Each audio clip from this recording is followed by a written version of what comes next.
Welcome back, friends of the shop. So the day we've been waiting for is here. Last night, I saw snow flurries. You know what that means? That gets me really excited for the winter survival, our annual winter survival kit. So we're going to be probably doing this in a three-part series.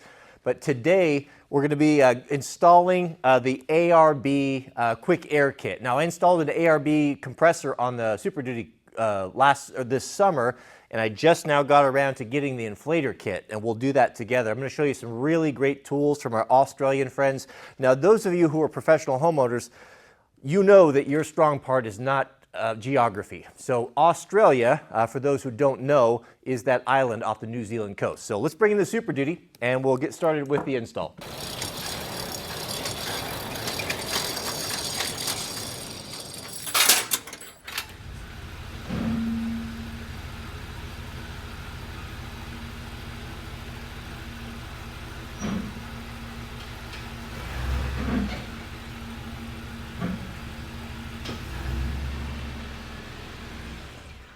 Might as well fight in the shade, huh? Or at least inside where it's warm by the wood stove. What a blessing to have a warm shop. It's my first, well, second warm shop. Last one was cold, that old pole barn. Onboard air, if you don't know, is popular with off-roaders for a couple reasons. A lot of off-roaders will run, or heavy trucks will run airbags in the back, which you're constantly adjusting. If you don't have the onboard air system, then you need to find somebody with a compressor, which is really a hassle. The main reason is to be able to inflate and deflate your tires, because that makes a big difference in traction, which we'll cover in part 2. Let's actually get the fire stoked up here, get it nice and warm. A lot of folks are asking about this stove. I showed it last time, and there was some concern that it was too close to the wall. You know, it's about 10 inches from the wall, and actually that's code. I actually just got it inspected last week. We passed our inspection. I failed the inspection, had to put a cold air intake on there. But the new stoves have close setbacks. You don't have to have them far away from the stove. This is a soapstone lined, and that's actually the legal setback. So there's no problem there. That's perfectly safe. This truck is so tall, I actually got to have a stepper to get up in here. Let me show you the compressor real quick before we install the kit. This is a 2021 Ford Super Duty 350 Crew that I installed. Got distracted. Dual alternators. Anyway, where was I? So I installed the ARB compressor on. Now this is the single. They make a double as well. I wanted the double, but I couldn't get it. They were out of stock, so I got the single, which is fine. And then we installed temporarily just a little air check, just kind of the old school shop style. Now it's on a switch right there, exterior switch. So I can turn it off and turn it on right there. It didn't turn on because it's up to pressure. And we're going to replace this with that fancy ARB quick attach one, and then put all the kit stuff on there. So let's go take a look and see what comes with the inflator kit. We actually have two separate part numbers here. We have the inflator side and then a very clever deflator, which I will show you how this works. I haven't used this yet, but I've heard that it's awesome. So we'll see that in a minute. So for the inflator, we get 20 feet of really high quality hose. Even on your cruise, it's gonna have enough hose there where you can get from the engine compartment back to the rear tires on the far passenger side. You've got some really, and everything I've ever seen from ARB is very high quality. Even their pouches, you know, that tells me a lot. So many manufacturers, and I think it's always disappointing when you buy a quality tool and they skimp and have some made in China pouch that is of no account. And I like to see this. It's really a nice touch. Very nice brass, chrome plated, excellent quality with excellent quick attaches. You know, not something I've really seen here in the States. And what a quick attach is, look at this, for example. So this is the inflator. This is what you're going to inflate your tires with. This is locking. You know, these little compressors are kind of slow and they don't pump very fast, and to have to sit down there and hold that on is very tedious. This way, you can just take your watch and time it, inflate one, clamp it on there, it stays on, you can walk away and kind of get an estimate. Okay, it takes 3 minutes to pump up a tire, and then you get a rough estimate, and you don't have to sit there and hold on to it the whole time. But the quick attach feature is nice because it's one-handed. You just push it in and it goes in automatically, right? And when you want to release it, just like that. Very, very nice. They've put an adapter on here. I'm assuming that maybe with the larger compressors that you would maybe put 2 outlets on. I don't really know what that's for. I'm not going to use that. unless I need to for a thread adapter. But this is the one we're going to install on the Super Duty side. And it's the same thing. It just gives us a one hand. We can click it in. We don't have to fool around using two hands up in there. They give you a few extra goodies here. You know, our standard inflators. So if you want to inflate, I guess, inflatable toys or whatever, there's just one that's straight open here. Not sure what that's for, but we'll just keep it all together. And then, of course, for those of you Europeans who like to play football, soccer, whatever, you can inflate your soccer ball for your sports ball games or whatever you do over there. Of course, I don't mean to offend our European friends. I'm sure grown men running around in tight shorts chasing a ball is great fun to watch. I'm sure I would enjoy it. Let's evacuate this air so we don't scare ourselves.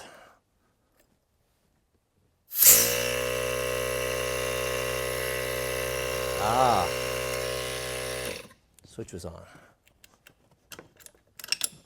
This is a pressure switch. This tells the compressor when to turn on and when to turn off. It's preset at a certain pressure. So all we really need to do is to spin out this old school QD there, a quick attach airline, and then we'll put in the one that mates up with the new hose. What's the chance that these are going to be, that's the right size thread? Oh, I think it is. That's good. Well, that makes it easy. Well, is it? Yep, it is. Okay, that's good. I want to make sure before we put that on there that we don't have any conflicts. There's plenty of room there. It's a little, yeah, that's not a problem. That'll be just fine. I thought if there was a conflict there and it was going to be too sharp of an angle, we could move the pressure switch over to this side and have the hose come straight up, but this will work just fine. Of course, you always want to put your Teflon on. Definitely helps to seal things up. This blue is going to be a little too wide. That's going to cause us problems, so we're going to go with the smaller here. 1/2 inch grip tape. The gray is good too. Blue or gray? Now we almost went backwards there. Boy, the comments will let you know when you do that wrong. Always go clockwise. And 3 wraps. 3 wraps is what is recommended. There's 1, 2, and 3. When you're doing that, you know, if you have stuff that's sensitive, just make sure that you don't let any little strings that get in the hole there. You know, that can get into the works, and I don't know if it hurt anything, but it's just kind of good style there. We got our fuel delivery yesterday. Several of you guys told me if it's a fuel truck, you can count on it being late. They were so understaffed that the dispatcher, Jariah said, showed up. I didn't talk to him. I was editing yesterday's video, but he filled up all of our tanks. So we got 200 gallons of non-ethanol, premium, and then the big red tank. Whenever I'm working around a battery, I remember a story my granddad told me. He was working on a car. I think this was back in the 60s. He used to wear those metal bands on his watch, you know, the stretchy ones. I don't know how he wore those. I have his watch. He gave it to me before he passed away, and it had one of those bands on it. I tried to wear it a couple times, but that was a hateful thing. It pulled all the hair on my arm. I never understood how he could wear those things. I thought that to be the most uncomfortable watch band I've ever worn. But he was working on a car, and he told me he reached down and he grounded that watch out between the battery post and the frame of some old Ford, and that thing immediately just went red hot. He said, he goes, I thought a bee had stung me. I swatted at it, and he hit it and moved that watch up his wrist, and it burned him up here, and he was back and forth, swatting at that thing before he finally got it off. He said it was about red hot from the heat. But he took his watch off after that. He didn't wear it when he worked around batteries anymore, I think. A couple of you guys are asking what type of tools I use, what I like. All my hand tools are all Snap-on. And someone asked if I had bought those or they were inherited, and I have bought my own. I actually bought my first set of Snap-on tools. I had a job when I was in high school as an outboard motor mechanic. So I would work on the weekends and on after school, about 3 o'clock. And I worked on small outboards from Mercury's, from 2.2 to 50 horse was what I worked on. And I bought my first set of Snap-on tools, of course, you know, because the tool guy came around. And me being naive, I wasn't making enough money to buy those tools, but they, you know, they give you credit. Avoid that like the plague. And I remember one time he'd come around every week, and I dreaded that because I had to make a payment. One time he came around, and I didn't have any money for his payment, and I had to hide in the bathroom. I had to pay a double payment the next week. All right, should we try it out? No, I'm not trying nothing out till you guys hit that thumbs up. If you wouldn't mind, take a moment, leave a comment, even if you just say hi, and hit that thumbs up. We appreciate that. So now we'll be able to come in here and just pop that in there. Now the compressor ran because I had to fill up the hose. The ARB deflator is really interesting and clever design. We've got our pressure gauge, obviously, but the cool part is over here. So what we have here is it does two things. So we've got two knurled surfaces here. So this moves independently of this sliding rod here.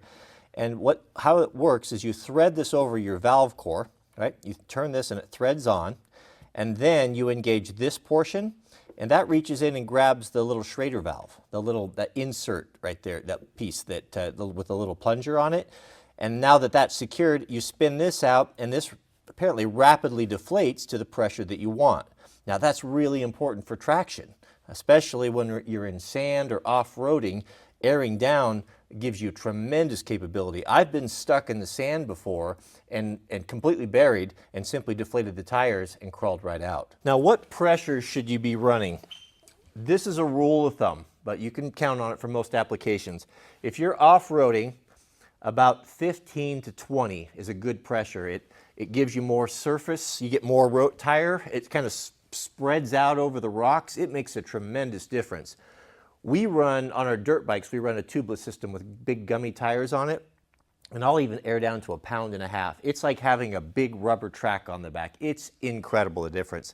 Now, soft sand or dunes, you can go down to 10, but know this, you run the risk of knocking it off a bead. So don't be going and turning real hard. You know, go straight and be careful and use some sense. How do I like the Nitto Ridge Grapplers? Some of the best tires I've ever had. I was going to go with KO2s. That's my standby, the BFG KO2s, but they didn't make them in the size that I wanted. I wanted to leave the factory rims, but I wanted just a little bit more bulk to it, and the Nitto Ridge Runners was a ticket. This is kind of a hybrid tire. It's not a all-terrain, it's not a mud terrain, it's right in between. It's almost the perfect tire. I would say it's probably, I think I like it better than the KO2, and I think it looks really nice as well. All right, so I threaded this on there. Now I should be able to take this in, and we're learning together here, and I can feel that notch, and then just back this out. Let's say we want to go in sand. We're going to run that down to 10. Now back. Did I do that right? I should have read the instructions. Professional homeowners, they're not so good about reading instructions here. That's awfully slow. What am I doing wrong here? Let's see, do we take it all the way out? Either I'm doing this wrong or this thing is really terrible. I told you we're learning together here. I'm Cody with Low Range Off-Road. All right, Cody's going to show us how to do it. Video. Today we're going to talk about the ARB EZ deflator. Oh, Cody needs to work on his enthusiasm. So we really Goodness. all that much air. Give me strength. Want to twist counterclockwise or loosen. Unless you're in Australia. And as we start to loosen, you can kind of see the tire gauge air out. Ah, you lift it. Okay. We got it. I got it. Oh, that's nice.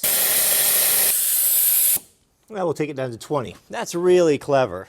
And then we just run that valve stem back in, spin it out, and now we are at 20 PSI. That's a really clever deal. That's pretty cool. Now, of course, you don't need to buy one of these to do the same thing, obviously.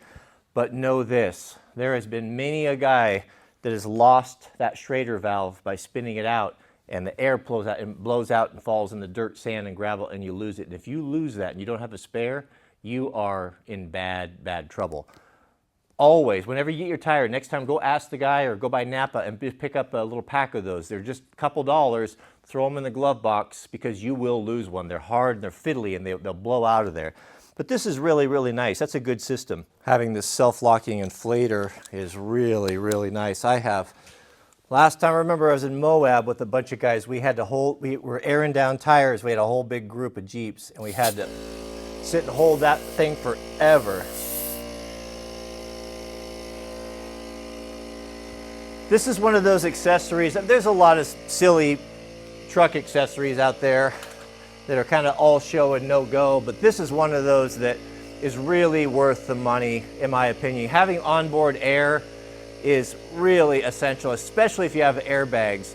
I know there's airbags that have the integrated air systems where they inflate themselves, and I know those are convenient and handy, but they're wrought with problems. They're always leaking, there's always problems with them.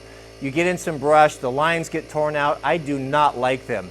Let me show you how I did my airbag shraders in a way where they'll never get torn out like so many do when you put them on the back underneath a tow bar. I put my airbag shraders in the gas cap area right here, left and right, inside there where they're protected. Now when I ran the lines up, they're not hanging down, they're not collecting brush, and they're just secured, and you don't have to crawl under and get dirty underneath the back of the truck. Yep, about 60 pounds, about 3 minutes or so. So that compressor actually works pretty fast. That's a great deal. Now, I did figure out a major flaw with this system, and that flaw, oh, that's tall, is this. The hose doesn't reach the passenger rear wheel. It misses by about 6 inches. Now, I blame the metric system. I don't know what else to say about it than that. I'm going to order another hose. They're not very expensive. This kit, I'm going off of memory, I think the inflator is about deflator is about $40, and the inflator kit with the hose and all of the chucks and stuff are right around $60. You can figure about $100 for the whole kit. I think there's a digital option I saw online that's a few bucks more. I probably would stay away from that. Just go with the analog gauge. Those are just fine, and I prefer them. It's just one less thing less to break. But all in all, pretty good. Once we add that hose, then we'll have the whole system. We'll be able to inflate all tires, the airbags, and not have to run around looking for an air compressor to borrow, which is harder and harder to find. And gas stations, those days are gone, right? All right, I guess that's it. Shout out to our friends in Australia for making a good product. Resist. Keep us in your prayers. We'll see you all on the next video.